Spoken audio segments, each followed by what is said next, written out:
Feliz tarde, estimados participantes. Bienvenidos. Damos inicio a la segunda y última clase del periodo 2026-4 para la unidad curricular Teoría de los Tratamientos 1, sección R1. Quien les habla, la profesora y tutora Yosbeli Vázquez. El objetivo de este espacio de aprendizaje es recordarles la dinámica de funcionamiento de la asignatura, su estructura y un resumen teórico breve de las unidades 2 y 3. Recordemos que este periodo académico inició el pasado 10 de abril y culmina el próximo 2 de mayo, lo cual significa que nos queda un tiempo estimado como breve para conocer lo extenso del desarrollo teórico de esta unidad curricular. Para ubicarnos en la presente clase, debemos recordar lo siguiente. Teoría de los tratamientos 1 es una unidad curricular que tiene como objetivo general analizar los modelos cognitivo-conductuales de tratamiento psicológico mediante la construcción de un marco conceptual para la planificación terapéutica de soluciones a distintas problemáticas y patologías clínicas del niño y del adolescente en los diferentes contextos con una actitud ética y reflexiva. A su vez, Teoría de los Tratamientos 1 está organizada en 3 unidades de competencia. En la primera actividad síncrona, nos enfocamos en desarrollar la unidad 1. En esta, conoceremos la integración de las unidades 2 y 3. Como ustedes ya saben, la evaluación para esta unidad curricular también es netamente de carácter teórico y constará de 2 cuestionarios que cada uno tiene un valor del 50%. El cuestionario número 1, que tiene como propósito evaluar la unidad 1. Por su parte, el cuestionario número 2 tiene como propósito evaluar las unidades 2 y 3. Asimismo, es importante señalarles que ambos cuestionarios deben realizarlo antes de la fecha señalada.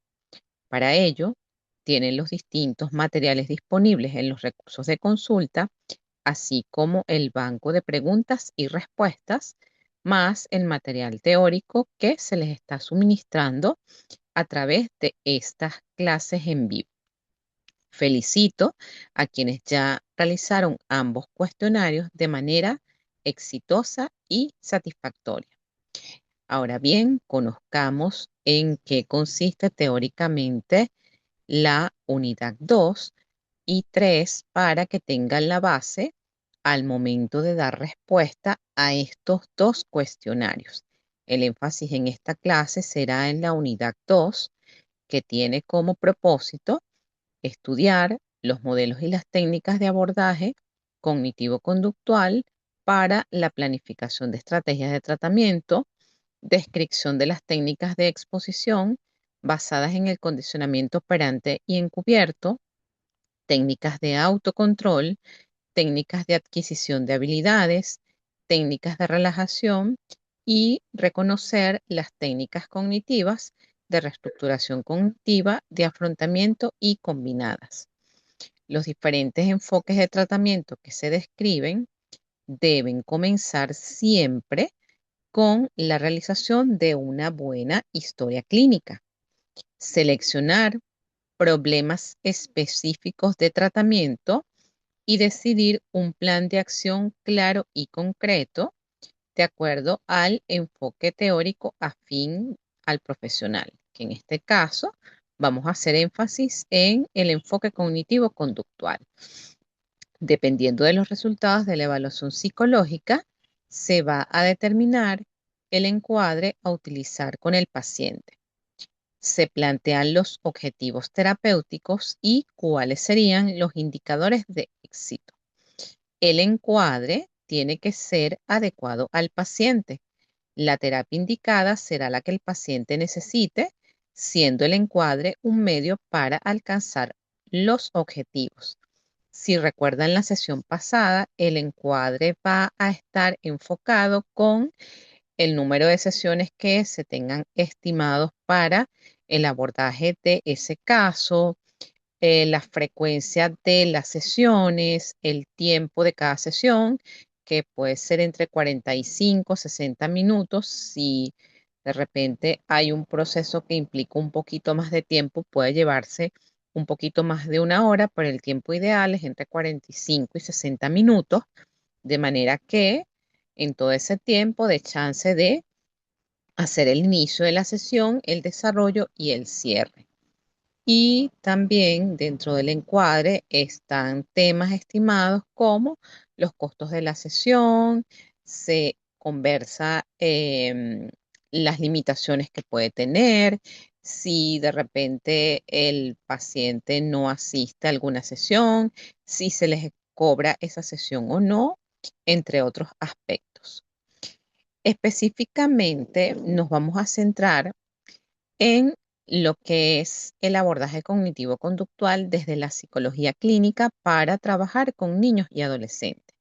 En esta área, trabajar a nivel de terapia con niños y adolescentes va a requerir de habilidades aptitudinales y actitudinales particulares. Hay que adaptarse al lenguaje y a las características evolutivas del paciente en estas etapas, que muchas veces esto suele constituir un reto personal y profesional para el psicólogo que da terapia en esta etapa.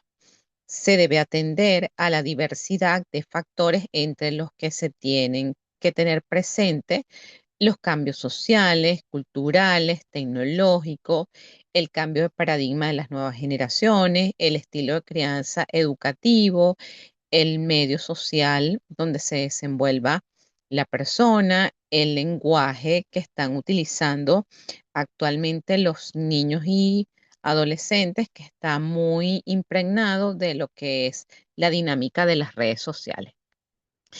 Ahora, en el proceso de establecer ese plan de terapia, debemos centrarnos en, después que tenemos ese diagnóstico y después que hemos hablado, conversado con el paciente, cómo va a ser el tipo de terapia, debemos centrarnos en lo que son los objetivos terapéuticos.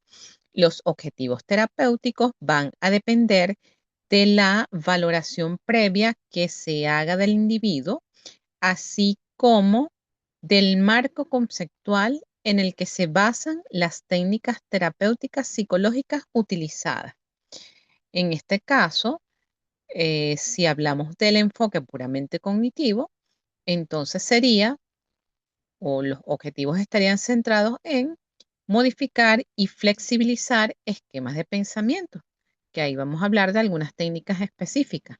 Si nos basamos en el enfoque puramente conductual, entonces sería modificar la funcionalidad de la conducta.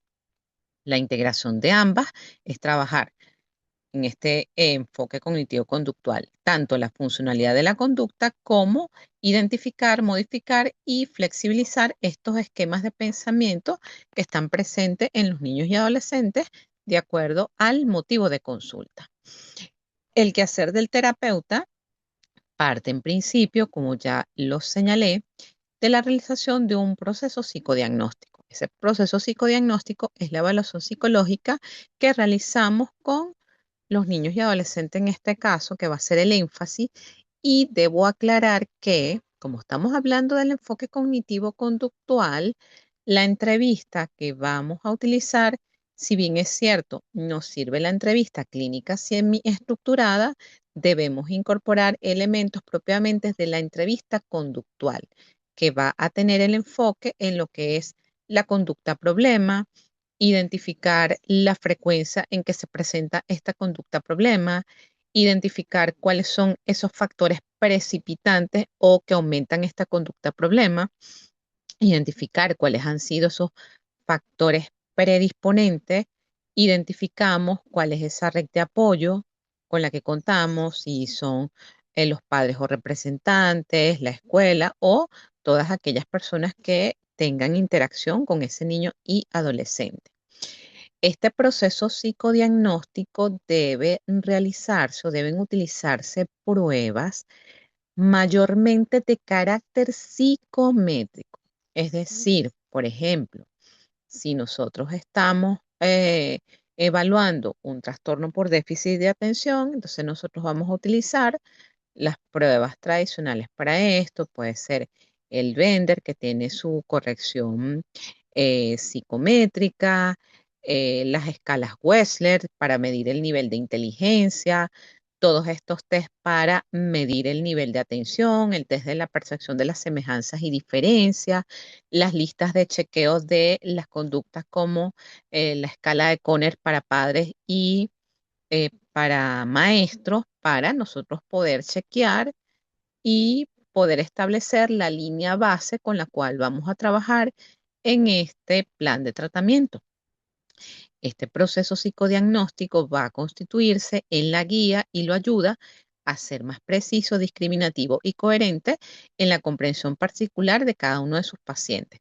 Si nosotros vamos a utilizar algún inventario de personalidad, que es lo que se debería hacer para conocer cómo son los estilos de afrontamiento del niño, de las situaciones de estrés, cómo está conformada, por ejemplo, su autoestima, cómo es el manejo de sus emociones, pues vamos a utilizar cuestionarios de personalidad de carácter psicométrico y no pruebas proyectivas. Las pruebas proyectivas estarían más en coherencia con el enfoque psicodinámico, con las de Gestalt y con las terapias de tipo integrativo. Es importante ser coherente también en la comprensión particular de cada uno de los pacientes. En este sentido, las metas de intervención o las metas de tratamiento deben adecuarse a la realidad del paciente. Es necesario tener una hipótesis específica de lo que le sucede al paciente, y esta hipótesis específica nos la va a dar el análisis funcional del caso, es decir, donde nosotros debemos desglosar cuáles son esas conductas antecedentes, qué es lo que sucede, la consecuencia. Vamos a identificar, por ejemplo, los tipos de reforzadores, como les acabo de describir, factores predisponentes, factores precipitantes que aumentan la conducta problema, que la disminuye. Y todo esto nos los va a dar el análisis funcional de la conducta.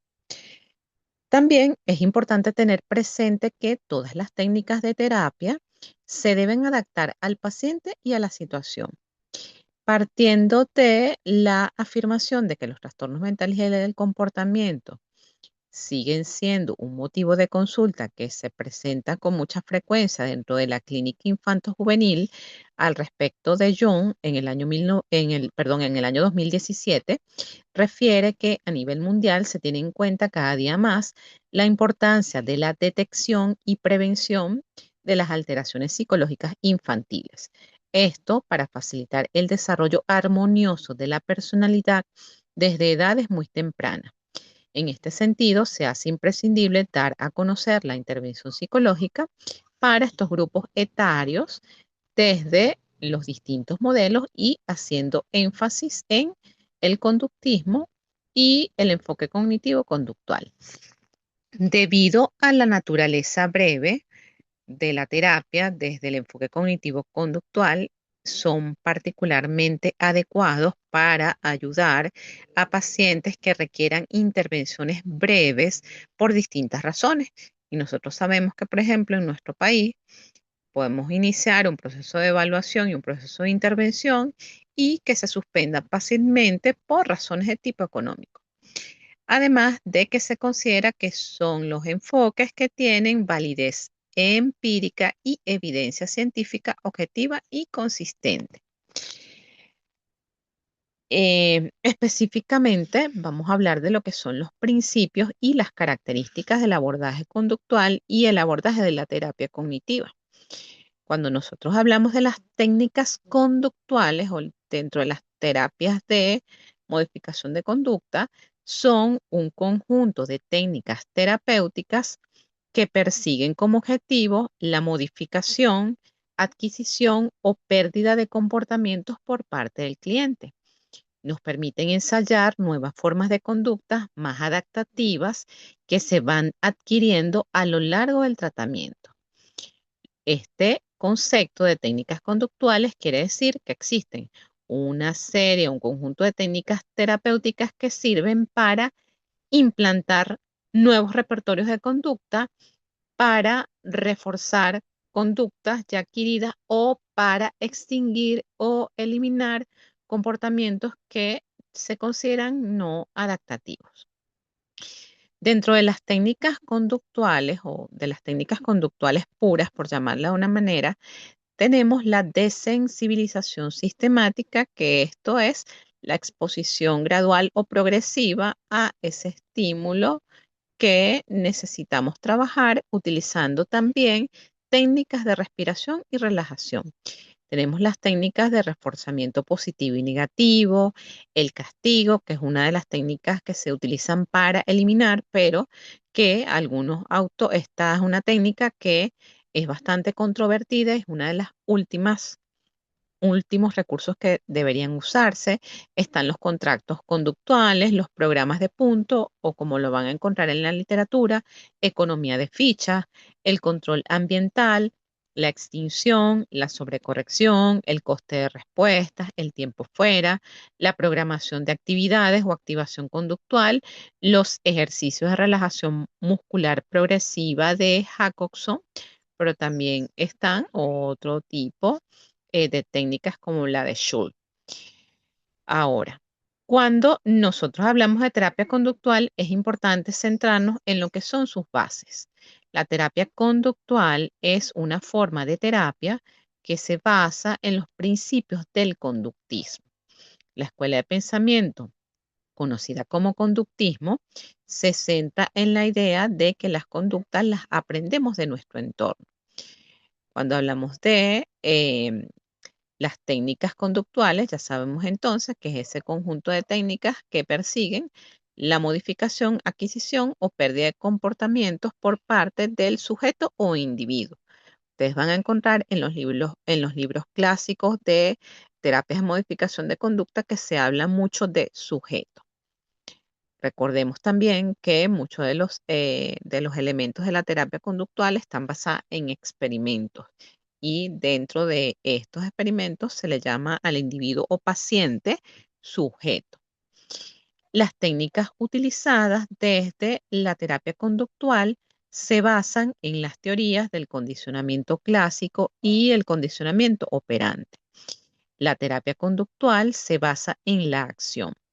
Así, los terapeutas conductuales se centran en el uso de las mismas estrategias de aprendizaje que llevaron a la formación de conductas inadaptativas o no deseadas, orientando la terapia hacia la adquisición o la implantación de nuevos comportamientos. Los dos principios básicos que conforman la terapia conductual, repito, son el condicionamiento clásico y el condicionamiento operante. El condicionamiento clásico implica formar asociaciones entre estímulos. Por su parte, el condicionamiento operante se centra en cómo técnicas como el refuerzo y el castigo se pueden utilizar para aumentar o disminuir la frecuencia de un comportamiento. El condicionamiento clásico se considera como una manera de alterar el comportamiento y existe un buen número de técnicas orientadas a producir este cambio. Originalmente, el condicionamiento clásico también es llamado modificación de conducta. Las principales técnicas de terapia utilizadas desde este enfoque son la inundación, la desensibilización sistemática, la exposición o la terapia aversiva. Otro grupo de técnicas son las basadas en los principios del condicionamiento operante, lo cual significa que utilizan el refuerzo, el castigo, la formación, el modelado y el moldeamiento y otras técnicas relacionadas para modificar el comportamiento. Todos estos métodos y técnicas tienen la ventaja que van a estar muy centrados en la conducta problema. lo que permite que se puedan producir resultados rápidos y eficaces. Voy a hablar de algunas de las técnicas, a definir algunas de las técnicas y estrategias utilizadas desde esta aproximación. Tenemos la economía de fichas o los programas de puntos. Esta es una técnica basada en los principios del condicionamiento operante. La técnica consiste en establecer un sistema en que el niño gane puntos o fichas por comportarse de una determinada manera o presentar la conducta que se espera. El manejo de contingencias es el manejo de los premios o refuerzos positivos y de los castigos para hacer que un determinado comportamiento se repita y o desaparezca. Con respecto a la extinción, consiste en suprimir el reforzamiento de una conducta que ha sido reforzada previamente. Es decir, si un niño hace una travesura, o, o muestra un comportamiento que no es adecuado, lo que tenemos que hacer es actuar como si nada hubiese pasado. Es decir, vamos a retirar la atención que para él sería un refuerzo positivo. Es el castigo negativo. Esta es una técnica que implica un condicionamiento a través del cual se le retira a la persona un estímulo agradable o positivo como consecuencia de la realización de una conducta no deseable, para que en un futuro la emisión de dicha conducta disminuya o llegue a desaparecer. El castigo positivo, su procedimiento básico, consta de la presentación de un estímulo negativo al realizar una conducta específica. De esta forma, la no realización evitaría el estímulo aversivo. Se tiene el tiempo fuera. Esta es una técnica que consiste en retirar a la persona de poder obtener un reforzador positivo durante un periodo de tiempo determinado y de modo contingente a la ejecución de una conducta. El modelado, que es una técnica por excelencia para implantar conductas, es una técnica terapéutica en la cual el individuo aprende comportamientos nuevos, observando e imitando el comportamiento de otras personas, denominados modelos. Está la intención paradójica, que es uno de los métodos más rápidos, más poderosos y menos comprendidos para cambiar la conducta, mediante una serie de instrucciones que llamamos paradójicas. Se trata de pedirle al paciente que haga precisamente lo que es objeto de malestar psicológico durante el tiempo que nosotros establezcamos. La técnica de la desensibilización sistemática se trata de aprender a relajarse, es decir, que en esta técnica se entrena al paciente en las técnicas de relajación progresiva y mientras se hace esta relajación, el niño o el adolescente se imagina escenas que progresivamente van provocando mayor ansiedad. La repetida presentación del estímulo hace que ésta pierda progresivamente su capacidad de evocar ansiedad y en consecuencia malestar físico, emocional o cognitivo. Están las técnicas de reforzamiento, que es el reforzamiento positivo, que se basa en ofrecer un estímulo reforzador o apetitivo después de la realización de un determinado comportamiento. Con ello se pretende aumentar la probabilidad de esa respuesta en situaciones futuras. El reforzamiento negativo consiste en fortalecer una determinada conducta mediante la eliminación o prevención de un estímulo de naturaleza aversiva. Para que ustedes puedan ahondar en cada una de estas técnicas que yo se las acabo de definir de una manera muy resumida, pueden ubicarse el Manual de Técnicas de Terapia Cognitivo-Conductual de Caballo y colaboradores. Ahora bien, con respecto a lo que es la efectividad de la terapia conductual, la literatura describe que cuando se trata de problemas de comportamiento específicos, la terapia conductual a menudo puede ser más eficaz que otros enfoques, porque es mucho más estructurada, es más directiva, requiere de una acción más activa por parte del terapeuta. Con respecto a lo que es la aplicabilidad de la terapia conductual, esta es aplicada en innumerable cantidad de condiciones o de trastornos, con mucha efectividad en lo que son las fobias, los trastornos de pánico, las distintas dificultades del aprendizaje, el trastorno por déficit de atención con hiperactividad, que ya sabemos eso es un trastorno del neurodesarrollo, cuando hay dificultad en las habilidades comunicativas, como en el caso del trastorno del espectro del autismo, en caso de el trastorno obsesivo compulsivo, son ejemplos de conductas problemas que responden muy bien a los tratamientos conductuales. Sabemos que la terapia de conducta se centra en el aquí y el ahora. Presta menos atención a los sucesos históricos. Básicamente, la terapia de la conducta comienza mediante un proceso diagnóstico denominado análisis funcional o conductual. Es decir, que aparte del proceso de evaluación, de entrevistas, con pruebas que usted realiza, todo esto lo vamos a sistematizar en algo denominado análisis funcional de la conducta o análisis conductual, que es un proceso que consiste en determinar el problema presentado y los describimos en categorías conductuales operativas, que son las conductas manifiestas y encubiertas, que están generalmente clasificadas como cogniciones o pensamientos, las emociones y las conductas. En este análisis funcional también determinamos las variables que mantienen la conducta, es decir, las variables organísmicas y del medio, es decir, todas aquellas variables del contexto que hacen que se mantenga esa conducta, los antecedentes a esa conducta y las contingencias de refuerzo, es decir, el uso de los posibles reforzadores. Ahora, cómo se establece un programa de modificación de conducta a nivel de terapia? Todo esto se realiza a través de fases. En este caso, vamos a tener una fase inicial, una fase media y una fase final.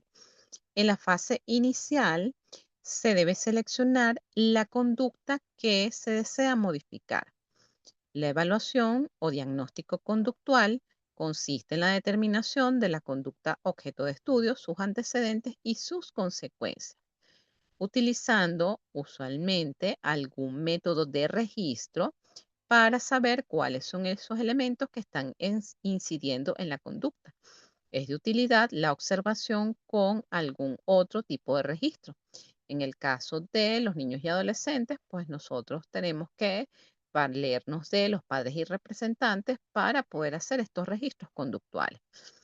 Las hojas de registro consisten en una sencilla técnica para el que el paciente sea consciente de los distintos componentes de una actividad y su nivel de ejecución en cada uno de sus componentes. Se deben identificar los reforzadores o cosas que le gustan a la persona. Se deben elegir los objetivos y las técnicas más adecuadas para intervenir, realizando un plan de acción. En lo que se refiere a la fase media, esto consiste en la puesta en marcha propiamente de ese programa de modificación de conducta y medimos con registros el avance de la conducta a modificar. La intervención psicoterapéutica conductual consiste en la modificación de los antecedentes y consecuencias de la conducta a fin de modificarla.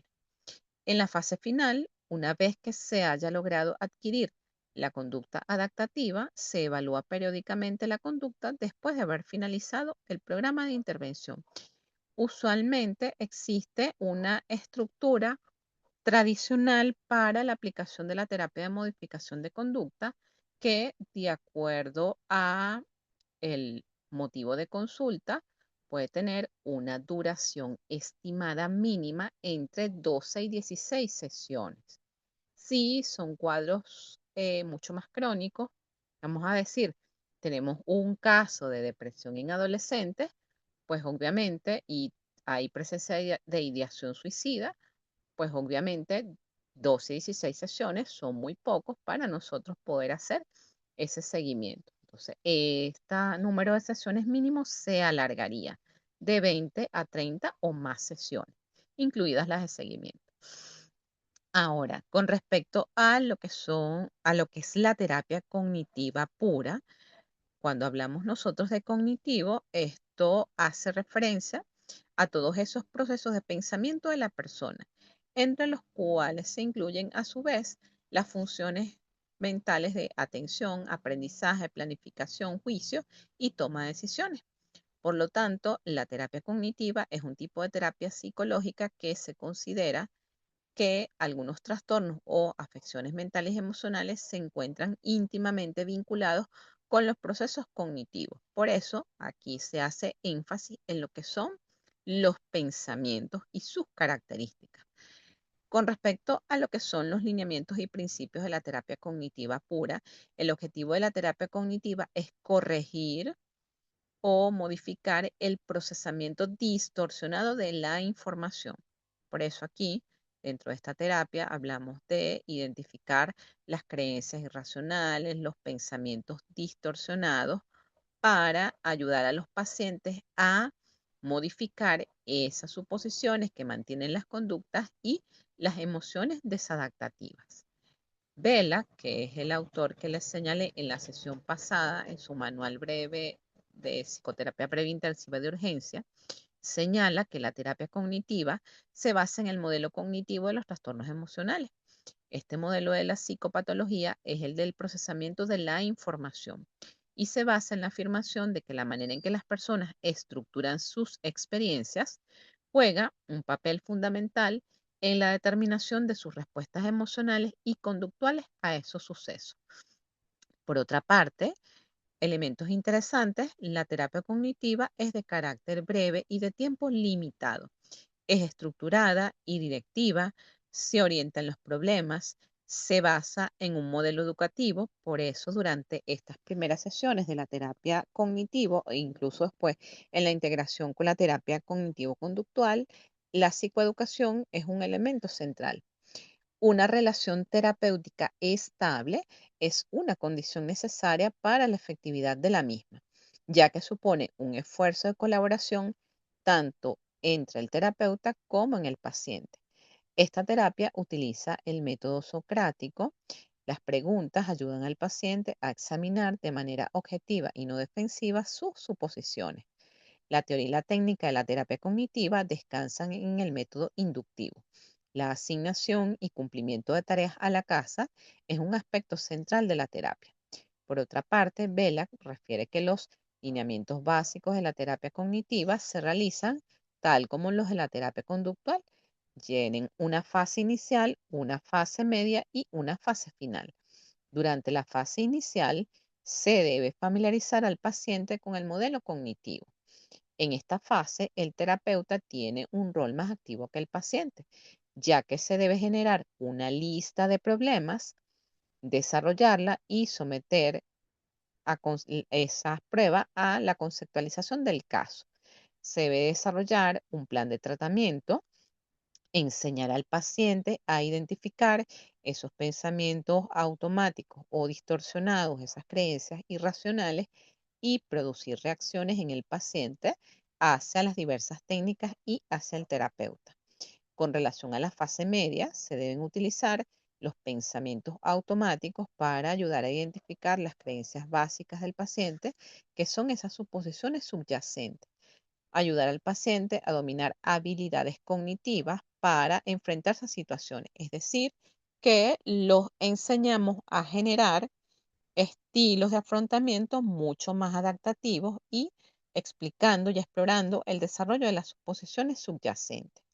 En la fase final de la terapia cognitiva consiste en dar al paciente mayor responsabilidad del tratamiento, examinar las creencias y sentimientos del paciente acerca de finalizar el tratamiento, revisar las metas obtenidas, preparar la terminación y enfocarse en cómo prevenir recaídas y hacer arreglos para tener sesiones de refuerzo o llamadas telefónicas de seguimiento, que estas pueden ser de carácter mensual, bimensual, trimestral, de acuerdo a cómo haya sido la evolución del paciente. Existen algunas otras técnicas que son importantes dentro de la terapia conductual.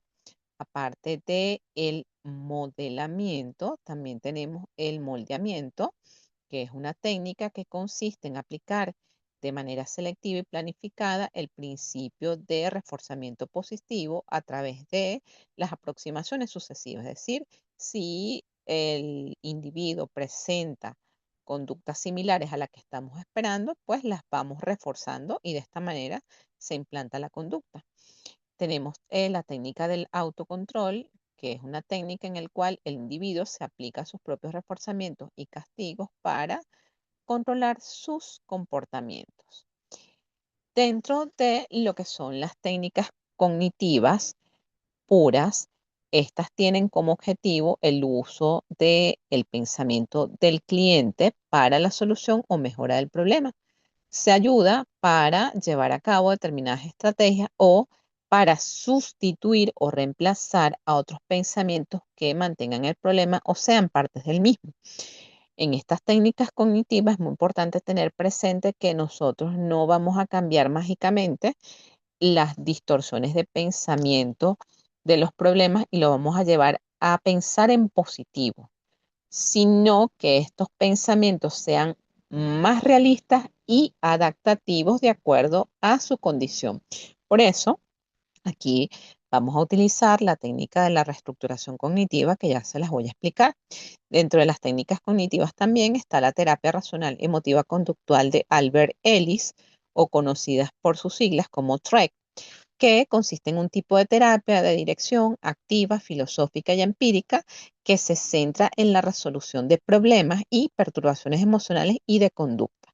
Su objetivo consiste en conseguir que el paciente lleve una vida más feliz y satisfactoria, recurriendo al diálogo y al debate socrático. Tenemos la terapia cognitiva de Aaron Beck, que se sustenta en el modelo cognitivo, el cual establece que pensamientos, sentimientos y conductas o comportamientos se encuentran estrechamente conectados y que por lo tanto las personas pueden superar sus dificultades y alcanzar sus objetivos identificando y cambiando los pensamientos inútiles, distorsionados o incorrectos a través del método de la reestructuración cognitiva. Ruiz y Cano, en su libre aproximación a la psicoterapia, refieren que esta técnica consiste en que el paciente aprenda a cambiar algunos pensamientos negativos, distorsionados o irracionales que le producen inconvenientes emocionales. Se detectan y se cambian los pensamientos automáticos, ideas involuntarias que aparecen en distintas situaciones. Se busca alternativas racionales y esto va a permitir el afrontamiento adecuado ante diferentes situaciones. Y en algunos momentos vamos a empezar a cuestionar la veracidad de estos pensamientos. Por otra parte, Belak señala que en esta técnica se debe entrenar al paciente a que identifique estos pensamientos automáticos y las suposiciones subyacentes utilizando técnicas como autovigilancia cada hora, el interrogatorio directo, el role play, el registro de pensamiento disfuncional y la técnica de la flecha descendente. Otras de las técnicas desde el enfoque de la terapia cognitiva es el entrenamiento asertivo, basado en la asertividad, que es esa capacidad para expresar los pensamientos y sentimientos propios sin experimentar ansiedad ni agresividad y de una manera socialmente aceptada. Durante este tipo de terapia, el paciente puede aprender a comunicarse de un modo eficaz, manifestando sus propias opiniones. Está la técnica de las autoinstrucciones, que es una técnica mediante la cual el individuo se da a sí mismo un conjunto de órdenes o instrucciones para la regulación autónoma de la propia conducta. El objetivo de este entrenamiento es enseñar al niño y al adolescente una forma de actuar rápida y eficaz para lograr el éxito en una tarea o conducta y ha resultado muy efectiva en condiciones como el trastorno por déficit de atención con hiperactividad, de predominio impulsividad, para la ansiedad, para la falta de autocontrol y para las dificultades del aprendizaje. La razón, una de las razones fundamentales por las cuales se sugieren tratamientos por objetivos es para poder explicar su eficacia. Cuando hablamos de las técnicas como interrogatorio directo, esta es una técnica más directa que consiste en simplemente preguntarle al paciente qué pensamientos ocurren cuando se encuentran dentro de una situación problemática o en la situación en que se evocó una respuesta emocional. Esto tiene como fin enfocar la atención sobre cómo el paciente se sentía y como un medio para indagar los pensamientos. La técnica de la imaginación, esta es una técnica terapéutica que consiste en utilizar la imaginación para intentar tener acceso a los pensamientos automáticos del paciente. El role-playing se utiliza para despertar pensamientos automáticos y consiste en hacer que paciente y terapeuta haga un role-play de una situación con una alta carga emocional. Esto para precisamente recrear los pensamientos que estén asociados. Está el registro de pensamiento disfuncional, que consiste en identificar los pensamientos automáticos y registrarlos ¿Cómo junto hago para con bajar? las emociones asociadas. Ahora, con respecto a lo que son las técnicas para la adquisición de habilidades de afrontamiento. Las técnicas, tenemos aquí las técnicas para el entrenamiento en habilidades de afrontamiento surgen como una alternativa al principio de contracondicionamiento, entre las cuales tenemos la inoculación al estrés. Esta inoculación al estrés tiene por objetivo desarrollar y entrenar en los sujetos habilidades y destrezas que les permitan disminuir la tensión y agitación fisiológica y sustituir las antiguas interpretaciones negativas por un arsenal de pensamientos positivos de afrontamiento al estrés. La inoculación al estrés ha evolucionado desde su desarrollo inicial como un procedimiento relativamente específico y de carácter preventivo, centrado en habilidades cognitivos conductuales de relación y cognitivo para el tratamiento general de las fobias hasta abarcar su aplicación a un amplio número de problemas y terminar convirtiéndose en un problema general o tratamiento multicomponente de amplio espectro para intervenir en problemas relacionados con el enfrentamiento y el manejo de las situaciones aversivas, como los pacientes oncológicos, en situaciones de estrés postraumático, la agorafobia, miedo a hablar en público, adicciones, entre otros. Las bases sobre las cuales se apoya la inoculación del estrés son el modelo transaccional del estrés y de afrontamiento de Lazarus y Folman, el modelo de Murphy de afrontamiento y el principio de determinismo recíproco de Bandura. La inoculación al estrés como modelo general de tratamiento tiene por objetivo el entrenamiento del sujeto en el manejo y aplicación del conjunto de técnicas que lo integran, con la particularidad de que el sujeto pueda seleccionar aquellas que le permitan controlar exitosamente futuras situaciones evocadoras de ansiedad o productoras de estrés. Para este proceso en el que el terapeuta tiene que elaborar el programa para la reducción y prevención del estrés, Meichenbaum da una serie de orientaciones sobre distintos aspectos a fin de garantizar el éxito y que se distribuyen en las siguientes fases, de las cuales consta el procedimiento estándar, entre las cuales están analizar detenidamente los elementos que han de enseñarse al paciente, evaluar cuidadosamente a fin de identificar los factores intra o interpersonales que impidan o dificulten la práctica de las habilidades de afrontamiento, contar tanto con el paciente como con otras personas significativas o con su red de apoyo, tener en consideración factores cognitivos y afectivos, seleccionar las tareas de adiestramiento de forma adecuada, adiestrar al paciente en la generalización, orientar el adiestramiento a fin de prever las recaídas o considerar las recaídas como parte de ese mismo plan de tratamiento. Si es posible, trabajar distintos ambientes como con distintos terapeutas y tareas. Asegurarse que la información dada al paciente sobre la utilidad del adiestramiento es asimilada por este. La duración del entrenamiento ha de depender de un criterio basado en la actuación del paciente y no de un número de sesiones prefijado con anterioridad. Todas estas orientaciones también son aplicables al resto de las personas que proporcionan apoyo al paciente. Ahora, cuando hablamos de la terapia cognitivo-conductual, que es la integración de la terapia puramente conductual y puramente cognitiva, esta se define como un modelo de tratamiento de diversos trastornos mentales que trabaja ayudando y facilitando en el paciente a que cambie sus pensamientos, emociones, conductas y respuestas fisiológicas disfuncionales por otras más adaptativas para superar sus problemas. Este modelo cognitivo-conductual está conformado por un grupo de intervenciones que se ponen en práctica luego de una exhaustiva evaluación de las características biopsicosociales del paciente y que tienen en cuenta el visto bueno, compromiso y la colaboración del mismo y sus allegados. Este modelo de psicoterapia es estructurado, es activo y centrado en el problema. El tratamiento con su estructura clásica dura normalmente entre 10 y 20 sesiones y los pacientes a menudo experimentan una reducción considerable de los síntomas después de 4 a 6 semanas de tratamiento.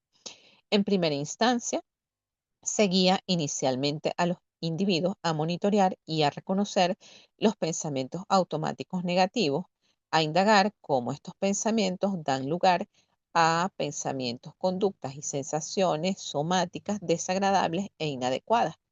Luego se ilustra a los pacientes acerca de cómo examinar la exactitud y la utilidad de dichos pensamientos para ponerlos a prueba empíricamente, a arriesgarse a encontrar un nuevo tipo de refuerzo y generar cogniciones más equilibradas y adaptativas. Además de aprender a modificar estas cogniciones o pensamientos distorsionados, se exhorta a los pacientes a caracterizar y modificar las creencias centrales e intermedias que son las bases de esos pensamientos automáticos. Estas creencias centrales e intermedias usualmente son creencias irracionales. Los objetivos primordiales de la terapia cognitivo-conductual son disminuir el pensamiento disfuncional y consta de tres elementos básicos: las triadas cognitivas, los esquemas negativos y las distorsiones cognitivas. La triada cognitiva son patrones de idea y actitudes negativas de sí mismo, del mundo y del futuro. Los esquemas negativos son patrones de pensamiento estables y duraderos que representan las generalizaciones de una persona acerca de experiencias pasadas y de esta manera juzga el presente y el futuro. Con respecto a lo que son las distorsiones cognitivas, tales como la interferencia arbitraria, la abstracción selectiva, sobregeneralización, magnificación, minimización, personalización y pensamiento dicotómico, que usualmente son las que suelen generar malestar. También dentro de los objetivos de la terapia cognitivo-conductual está incrementar las habilidades de autocontrol y optimizar la capacidad de la resolución de problemas, mejorando las tasas de reforzamiento positivo y aumentando las habilidades sociales e interpersonales. Ahora, eh, lo más frecuente actualmente es ir combinando esas técnicas cognitivos y conductuales de modo que no hay tratamientos puros, sino tratamientos que asocian ambos componentes, aunque la importancia de cada uno de ellos es variable según los casos. La reestructuración cognitiva suele ser una de las técnicas cognitivos conductuales más sugerentes dentro del repertorio de procedimientos de que dispone el terapeuta cognitivo conductual. Sin embargo, su aplicación no es nada fácil por varias razones. Para empezar, se requiere un buen conocimiento del trastorno o trastornos a tratar. Asimismo, se necesita velocidad y creatividad de pensamiento para mantener una interacción fluida y competente con el paciente. Por tanto, la técnica no está pautada como otras técnicas de modificación de conducta y por sus otras características no puede estarlo en la misma medida. Ha sido frecuente hablar de las denominadas terapias de reestructuración cognitiva, dentro de las que se incluyen la terapia racional emotivo-conductual de Ellick, la terapia de Beck y el entrenamiento autoinstruccional de Michenbaum.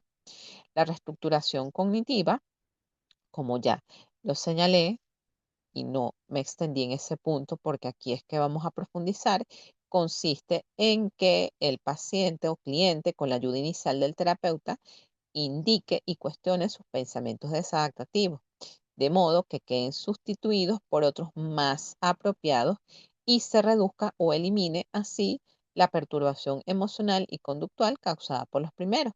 En la reestructuración cognitiva, los pensamientos son considerados como hipótesis y el terapeuta y paciente trabajan juntos para recoger los datos que determinen si dichas hipótesis son correctas o útiles.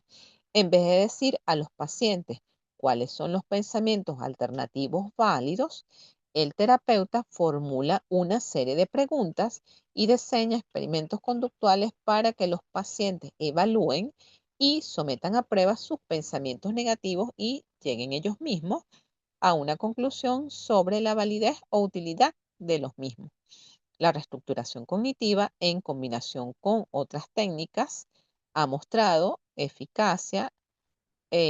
más eficacia que la ausencia de tratamiento o que otros tratamientos, principalmente en los trastornos de ansiedad, en los casos de los episodios de depresión mayor, en el trastorno afectivo bipolar, en este caso en combinación con fármacos, en los trastornos de la conducta alimentaria, en los trastornos de somatización, en los trastornos por abuso de sustancia o las adicciones a los juegos, algunos trastornos de personalidad, como el trastorno de personalidad límite, el trastorno posicionista desafiante en casos de insomnio, de disfunción eréctil, terapia de pareja, algunos problemas de salud o algunas condiciones de salud, ideas delirantes y alucinaciones.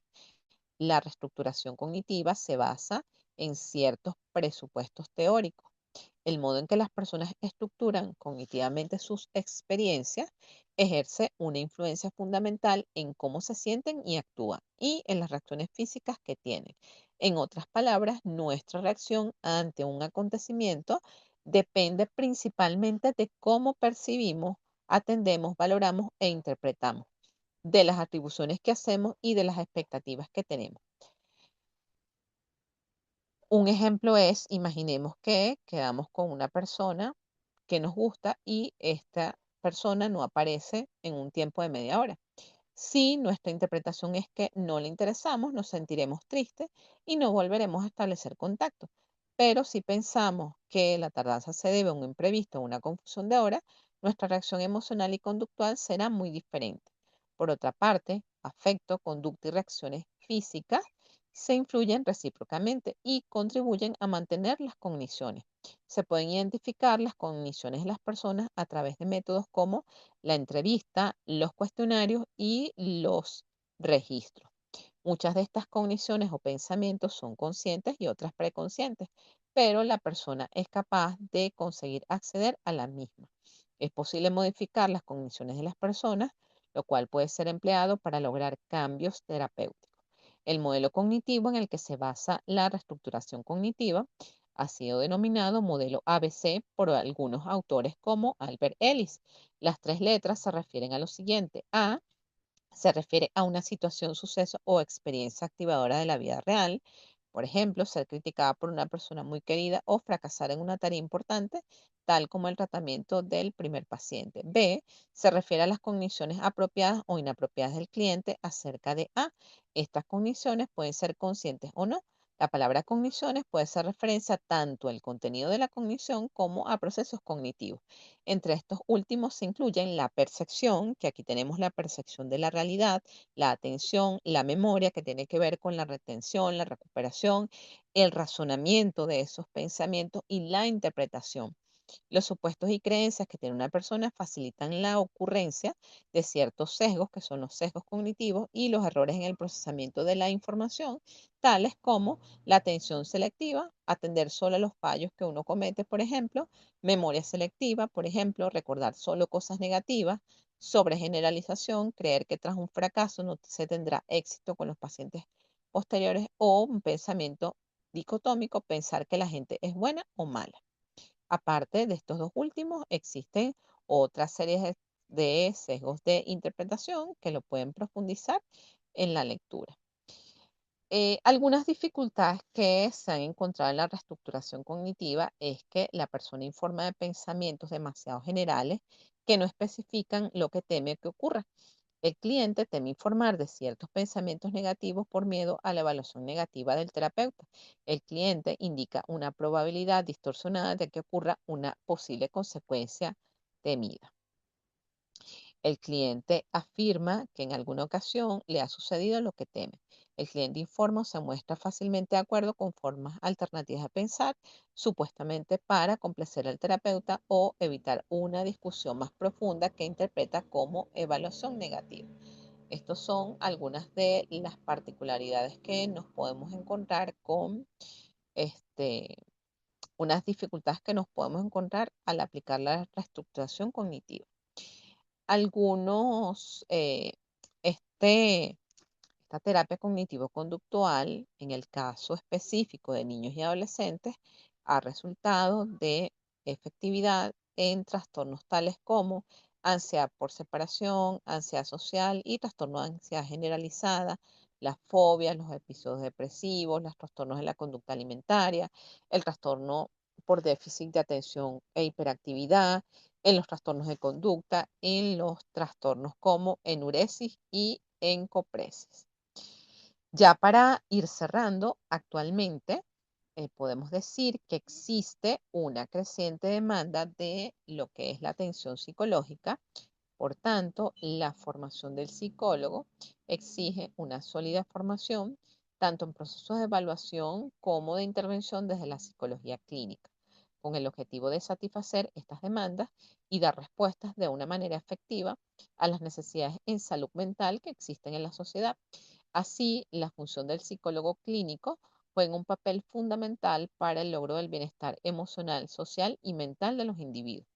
Asimismo, la comprensión de que la psicología clínica se fundamenta en conocimientos, postulados y modelos sustentados científicamente. El desarrollo de las técnicas de modificación de conducta ha permitido que éstas se apliquen eficazmente a alteraciones que antes eran de exclusivo campo de la medicina.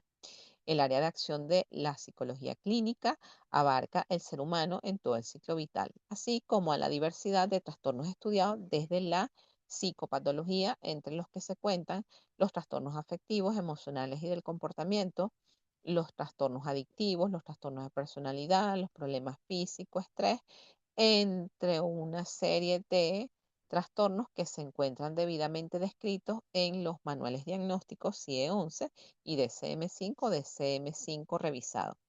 Con esta descripción damos por culminada esta segunda clase en vivo del periodo 2026-4 para la unidad curricular Teoría de los Tratamientos 1, sección R1. Este es el espacio para sus dudas, reflexiones, planteamientos acerca de las evaluaciones, acerca del material bibliográfico. Y si no les surge en este momento, recuerden que me pueden escribir a través de la mensajería del aula virtual que a la brevedad posible les doy respuesta. Muchas gracias por su atención. Hola, profe. Feliz tarde. Hola, Yaidil. Profe, mi pregunta es la siguiente, ¿no? ¿Este enfoque cognitivo-conductual es adecuado para intervenir adolescentes que estén en pleno duelo, adolescentes y niños? Sí, claro, tiene efectividad, aunque dependiendo del tipo de duelo, recuérdense que también ahí está el enfoque tanatológico, que es un tipo de terapia que está enfocado principalmente en el manejo del duelo, pero perfectamente podemos aplicar el enfoque cognitivo-conductual en niños y adolescentes que estén en situaciones de duelo. Eso sigue una estructura. Recuérdense que aunque los planes de tratamiento tienen una estructura, nosotros los vamos a ir adaptando de acuerdo a las particularidades del niño y del adolescente. También Correcto. eso va de acuerdo al nivel cognitivo. Porque, bueno, A si estamos la edad. hablando, exacto, si estamos hablando de un duelo por una pérdida de una figura parental, entonces Sí, aquí correcto.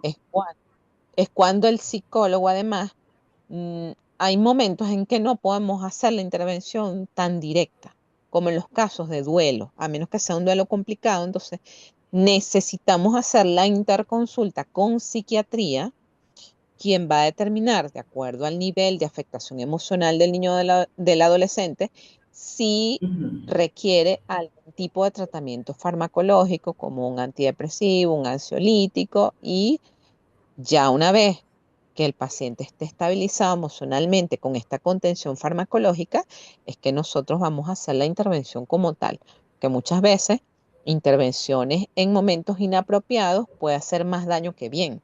Entonces, estos son elementos que nosotros Ok, vamos a evaluar en ese periodo, en esa fase inicial o esa fase de evaluación. ¿Ok? correcto. Bueno, profe, gracias. A la orden.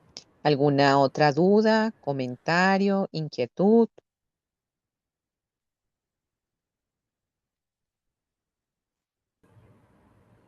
No, profe, por mi parte no. Ya había, ya había revisado el material, ¿no? Ah, Y me parece pues muy completo y mejor explicado por usted algunas cositas que no entendía, pues ya las comprendí.